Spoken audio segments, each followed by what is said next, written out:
Welcome to the Open to Hope Show. I'm your host, Dr. Heidi Horsley, and I'm here today with my guest co-host, Doneley Meris. Hi, Doneley. Hello. Hello. I'm very happy that you're joining me. We've known each other a very long time, over 10 years. Yes. We met at the Association for Death Educators and Counselors and Open to Hope partners with them. And my mother couldn't be here today, Dr. Gloria, because she, as you know, Doneley, is on a vacation with her fiance.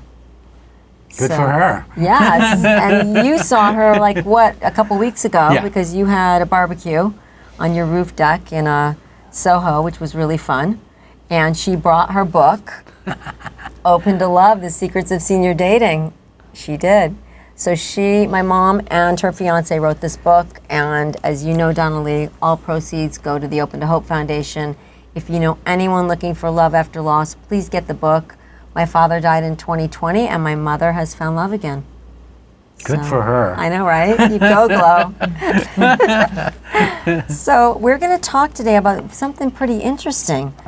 Indeed. And it is superhero grief, the transformative power of loss, which I am looking forward to. But before we do, Doneley, I want to tell the audience a little bit about you. Okay. Because you have a long history working with grief and loss and have done many, many things in this field. Something I didn't even mention is working with all the people that you worked with after 9/11. I know you were downtown during that time, and you worked with so many people and helped the city heal, which was phenomenal. You are also the founder and executive director of HIV Arts Network. And you are the director, and we're the director of bereavement services at the NYC LGBT Community Center in New York City.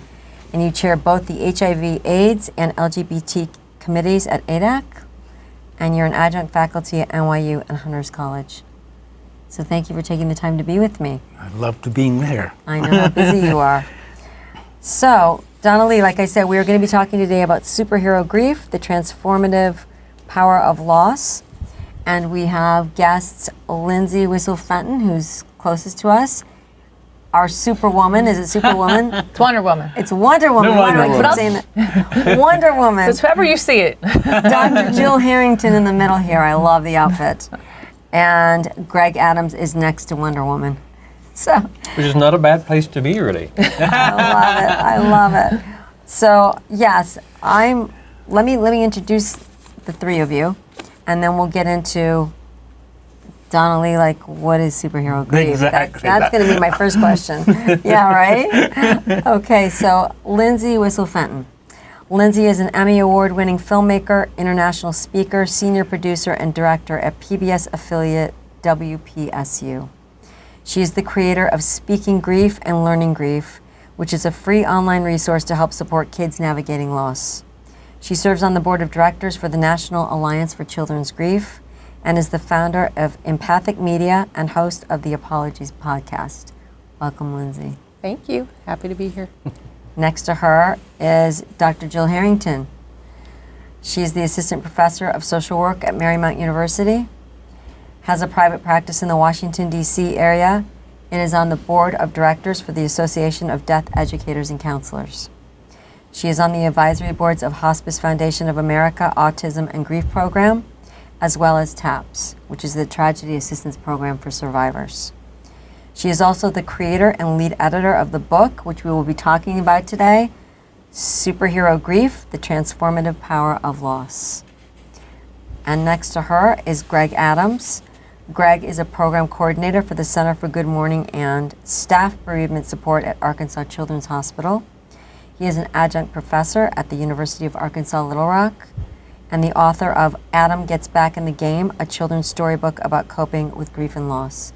And all of you are in this new book, this book that Jill has edited, right? Mm-hmm. And put together. Created. Yep, and edited. So I guess the first question, I'm guessing Doneley and I have talked about this on the phone, is what is superhero grief? I don't know, Lindsey, do you want to start since you're closest to us? I can start, and then I'll kick it to Jill. So Superhero Grief is the brainchild of Dr. Jill Harrington. That's how I first got to know Jill and her work. And it is, I think, a fantastic example of the power of story and archetypes that we can use to help us navigate our own journeys and model what that kind of resilience can look like, and also can open conversations with people around difficult topics that we might otherwise shy away from. Okay, so with that in mind, since Jill is the creator, I'm wondering, Jill, if you can also talk about why you created this book. So the book actually was really born out of my long history, and I'll just try to make it short because I have the gift of narrative storytelling, of making a long story longer. And you know, I grew up here in New York in the 70s and real comic book fan. And when my sister was younger, when we were both younger here, she almost died in the hospital of a almost life-threatening illness that came on very suddenly. And my mother had been working with a woman at the time who revealed herself, her own secret identity to us. She happened to be Bob Kane's sister. And Bob Kane, who was the creator of one of the co-creators of Batman. Wow. And I was really nervous. I couldn't go to the hospitals under the age of 16 to go see my sister. And Bob Kane just, his sister told him the story. My mom had worked very closely with her in the office. And he drew these cell sketches on cards to both my sister and I. You know, my sister's was wishing her a speedy recovery. And for me, it was all about the new Batman movie that was coming out and like wishing me the best. And to me, that was like truly, these two folks did not have to really reveal that. So I just, if I wasn't a Batman fan already, I just, you know, that sense of generosity and kindness to kids that were going through a really tough time really stuck out to me. Fast forward a little bit to my work in oncology, and then in 9/11. So I was working here in New York. I was part of Child Guidance Center, where we were given funds through Project Liberty to help you know, families affected by 9/11. And I had a young child that had come in to see me and was sort of being voluntold to come in my office. And you know, you learn to sit in silence a lot with kids. And about 12 sessions later, you know, we really hadn't said much to each other, but you know, I sat alongside and sat in silence, but he walked in with a Batman t-shirt. And it was the bridge. And I just started talking to him about the Batman, and I talked to him about how Batman's parents were murdered on the streets of Gotham, and that kind of opened up that it was really the therapeutic bridge. It started creating this therapeutic alliance. There was something that you know, she can connect with me on. Fast forward after that, I have a son with autism, and we've had our own losses in our family. And this was one way I could connect with my child. If you know something about persons with autism, sometimes the arts and other creative means are a way for them to express themselves. So our discussions about his losses all centered around like superheroes. And I've used superhero narratives and also film and movies with my clients for many, many years. And so then becoming a teacher and an educator, really superhero grief was born out of this idea when I was sitting down with Dr. Kathy Shear in 2009, and we were working on a project together, and I lifted up my computer screen and there was Batman there. And I said, you know, if you Google Batman, all the pop psychologists says he suffered from complicated grief. And I'd love to do, if you watch Batman Begins, the Christopher Nolan version, there's so many themes of grief and loss in that. I would love to do really a panel at ADEC really highlighting some of the things you see in the movie. And Kathy Shear, Bob Niemeyer, Phyllis Kosminski, and Erwin Sandler all agreed to it a couple of years later. And afterwards, the publishers from Routledge came up and said, would you like to do a book? And I said, I could talk about the Batman all day. And they said, no, about all superheroes. I said, now you're talking my language. And so out of that was sort of born this idea to really use film and comics and the visual arts as a medium to teach about death and dying, to make something that is kind of scary, a little bit more approachable. And superhero narratives are really our modern day mythology. And mythology was created way back when to help us really understand the human condition.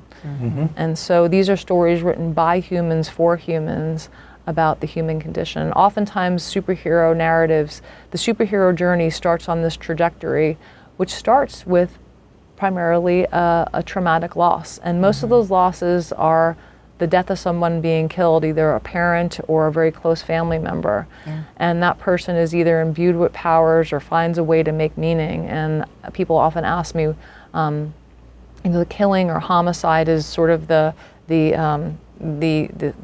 impetus for most superheroes. And I think because it really puts someone on a very it can put someone on that type of grief can put you in a moral dilemma. And so we often see this in most of our superhero narratives. Like, do I use these powers for good? Do I use these powers to hurt myself, to hurt others? I'm hurting. How do I transform this pain? So it really sets them on this transformational journey. And the journey is not always clean and clear, just like grief is not. Right. Absolutely. Greg, do you have any thoughts about all of this? What is this for you, the superhero grief? Well, I was sharing with Jill beforehand that that when I was from a teenager to a young adult, I read lots and lots of comic books, and the fantasy world was something that was really meaningful to me, and it was a place to go. And even then, thought about how it really dealt with important themes in ways that I didn't think that got credit. Sometimes in the broader culture, because it really deals with heavy and important questions and issues and things like purpose and morality and how do you deal with challenges in your life. And as I've gotten older and worked in this area, when thinking about stories that are in the media, I think they're just all over the place, and the superhero stories are really powerful and have become very mainstream in some ways that they weren't before, which I think has given them an opportunity to be used. In my work, we used the movie The Lion King years ago and explored that. I know some other people have done that with some of the Harry Potter movies, because if you think deeply about so many stories, they're grief and loss stories. Something important has changed and lost, and the question is how we're going to deal with it. And so I really commend Jill and all the people who did that first book. I have a chance to be a part of the second book that's going to come out later, but I think it's a great thing to be able to help people see what's right in front of them, but they may not be able to understand. And I love that, because you'll never look at a movie again, especially a superhero movie or a movie that has, heroes, like it's about the hero's journey, right? So the hero's journey has been written about in all our literature and films, because it's been part of the human experience for forever. So if there's people out there, which there are, watching the show and they've recently had a loss, what can they learn about superheroes that might be helpful to them? If I can take this, I would actually start more broadly, as Jill said, with sort of modern mythology of, I'm a filmmaker. This is what I do, is storytelling, and I come at this a lot from human relationship and from support networks, because we know that a lot of secondary losses happen in grief, where the people we think are going to be in our corner sometimes don't show up. And I think what I found in a lot of my work is that they're often not showing up, not because they don't care, but because they don't know, and they don't know what to do, and they don't know how to talk about it. And why would they? Because nobody teaches us this. And so I like to use, or I think the value in superheroes, and for me growing up, it was like Buffy the Vampire Slayer. I got through adolescence because of Buffy Summers or Star Wars or whatever your nerddom of choices. Not only drawing inspiration for yourself, but I think it can be a way to open hard conversations with other people in your life that feels less confrontational than saying, hey, you haven't been showing up for me well, or I haven't felt like you've been supporting me. You can sort of use that as a framework for initiating conversations. In 2020, I produced a documentary called Speaking Grief, and so many people have said to us since that project launched that they're able to share the documentary with friends and family and kind of let that speak for them. And so I think that can be a tool for navigating some of that potential repair without kind of a direct confrontation, or it can be a way to open the conversation in a gentle way. So that's mostly kind of on the relational side. I'll kick it over to Greg and Jill on the grieving side. Well, I would just And when I think about what it says for the rest of us, is that although these stories are fantastic in some ways, right, and they're not realistic in that way, if they resonate with us, which they obviously do, because they're so popular and people, it's because that on a human level, the emotional way, they are realistic. And that the characters often feel or faced with a crisis and a horrible loss where it feels like their life has ended. And in some ways that's true. The life they had has ended, but they can be tempted to think that their life has ended, period. But they find a way to have a different life going forward. And to me, that's the hopeful part of these stories that I think grieving people can find too. And part of the reason that they're appealing. We've lost a lot of people from COVID, millions of people globally. How would a superhero attack that global pandemic, epidemic, human loss? I like that. You mean how they address it, or how would they? How would they wrestle with the idea that there's left and right, there are people dying, and how do they are able to help these individuals who are grieving? Most people did not go to the hospital. We're not shown the body of the dead person, which is very traumatic and disenfranchising. Well, I mean, some of the lessons we can learn in loss from superheroes, one of them I think about is, Superman. So Superman actually was written by two sons of Jewish immigrants who fled to this country. There's a lot, if you read in the book, and not enough time to talk about it today, the origin stories of comics are actually born out of the Holocaust. And a lot of young first-generation Jewish artists who poured a lot of their own identity and also the traumatic losses of into these characters. Superman, if you really peel it back, is really the story of Moses. And he is supposed to be, in a way, imbued with godlike powers. That's why his name is Kal-El, El in Hebrew meaning God. And one of the lessons we take from Superman is, even though Superman has all of these powers, and he is similar to God, he cannot bring back his parents, and both his parents that die on Earth and both his parents that die on Krypton. And he has both strength and vulnerability.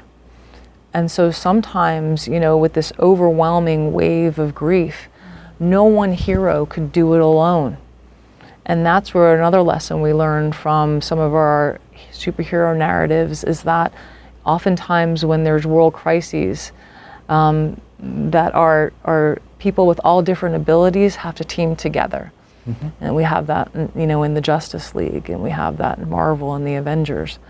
But sometimes there are things that are so overwhelming that even all the superheroes in the world, or the universe, let's say, in Marvel, when Thanos, gave the snap and eliminated half the universe, there are some things we learn that we can never change or control. We can only be there to then support in the aftermath. So I don't know if that answers your question. Absolutely, yeah. Well, I would just say, I think that's so well put. And to me, that the connection for COVID is similar in that, in modern medicine, we can do so many things that we could not have done before, and we can save so many lives and change so many lives for the better, but we cannot save them all. And that is very difficult to take and to accept when we reach the limits of that. And I think that in those superhero stories, that oftentimes those characters struggle with the same limitations. They can do amazing things like Superman, or even when they pull their things together, but they cannot save everybody, and they cannot change. There are some things they cannot change. It's too big for them. The Flash learns that. That's one of the story arcs of the Flash. The major story arc of the Flash is that he can time travel, and he goes back and tries to change the past so that his mother doesn't get killed. And every time he learns that changing the timeline then creates sort of this effect that affects everything else in not such a great way. And so he has to learn through just trying to learn that he can't control death, that death is, even though some people come back in different timelines. And this is often the lesson with Dr. Strange. Dr. Strange, who is a brilliant surgeon, one of the stories in Dr. Strange is that even though after he learns the mystic arts and controls the mystic arts, is that he can't bring back one of the loves of his life, Christine.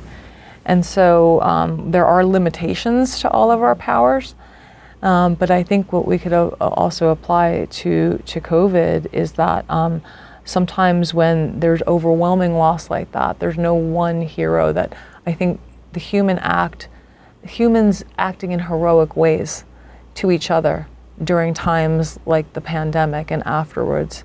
It's the kindness you have from the person at the grocery store. It's the person who's empathetic and understanding of what you went through.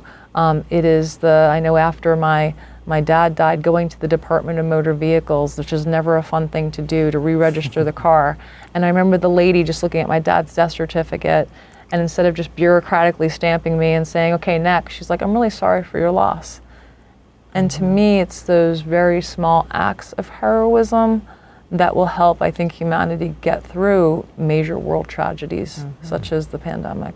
And if I can just kind of agree and amplify all that, I think also something these can do is provide a sense of validation, especially like you were saying in COVID, where people didn't have access to their loved one, or it almost got lost in the broader tragedy, is when we lose our person or our pet or our whatever it is that we're grieving, our world feels like it's over, it's shattered, or it's the end of the universe.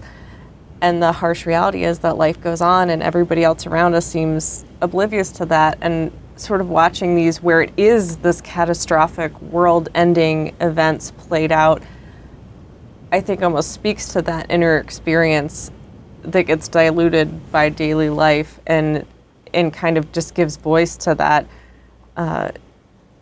scale of what the personal experience is. Even though we can't see that play out in real life, we can watch Batman, Superman, Wonder Woman, and see it play out the way it feels like it should for us. Yeah.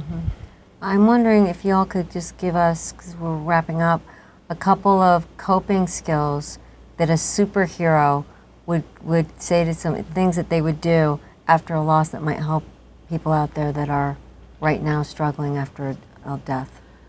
I think for me, what I learned from them a lot is sort of a sense of agency, because we know a lot of times when we're bereaved or we're grieving anything, is we feel like we're not in control anymore. And so what I see in a lot of superhero narratives is after the loss, they find a way to reassert some sort of, whatever choice they make, to reassert that kind of autonomy to go forward and do something, whether it's fight crime, or Jill's more of the superhero buff than I am. But, I was sharing with you, Heidi, earlier, I'm kind of going in the midst of a family health crisis right now, and I'm so frustrated because there's nothing I can do. And I said, you know what, I'm going to go give blood again, because the person in my family who's suffering has needed multiple blood transfusions. And it's like, okay, maybe I'm not saving Gotham, but I can do that, and it helps me feel like I can reclaim a little bit of that agency. We have in the book actually 5 personal stories that the book, the 2 concepts we talk about in the book are transformative grief and post-traumatic growth. And looking at the 5 factors of PTG, we have 5 personal stories, one written by your mom, Dr. Gloria Horsley, who uses Superman to talk about hope. Superman's symbol is the symbol of hope on Krypton. And so I think that one of the lessons, getting back to your original question, that we can learn from some of these superhero narratives is that, a lot of times superheroes, after their losses, a lot of them either become imbued with powers. Batman's the only one who doesn't really have powers, but he's super intelligent and super rich. That's his power, he says. Like super beyond rich, but so also super intelligent, the world's best crime-fighting detective. A lot of times they are confronted with this moral dilemma, like, what do I do with these powers?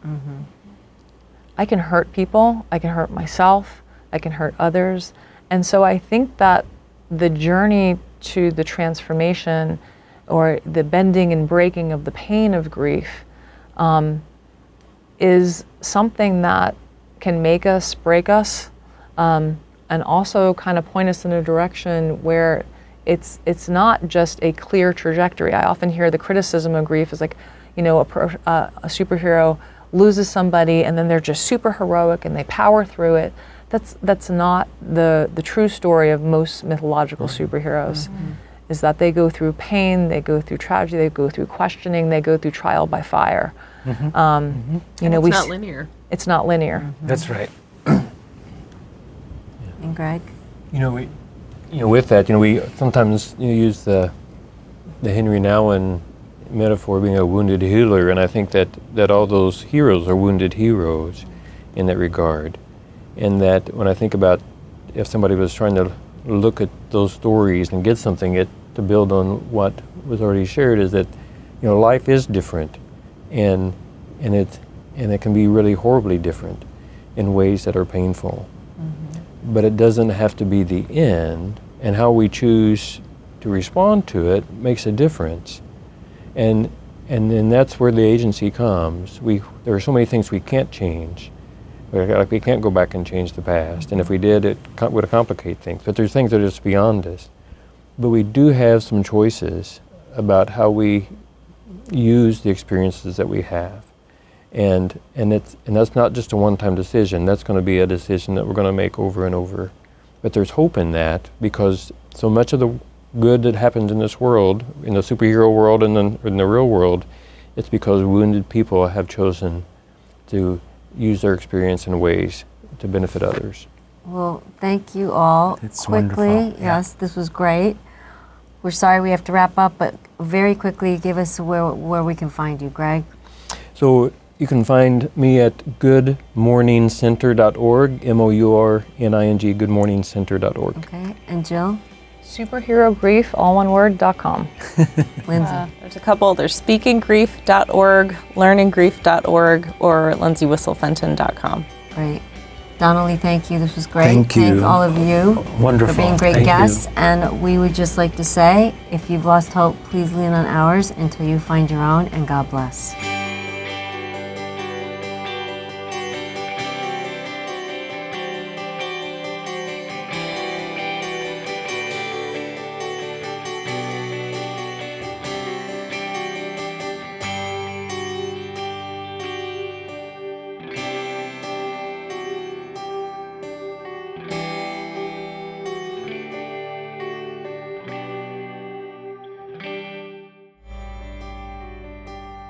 The loss of a loved one can leave you feeling depressed, angry, alone, lost. But you don't have to face this journey on your own. Open to Hope is a free community for anyone who has experienced loss. Find support. Find help. Find hope. Give grief a voice at opentohope.com.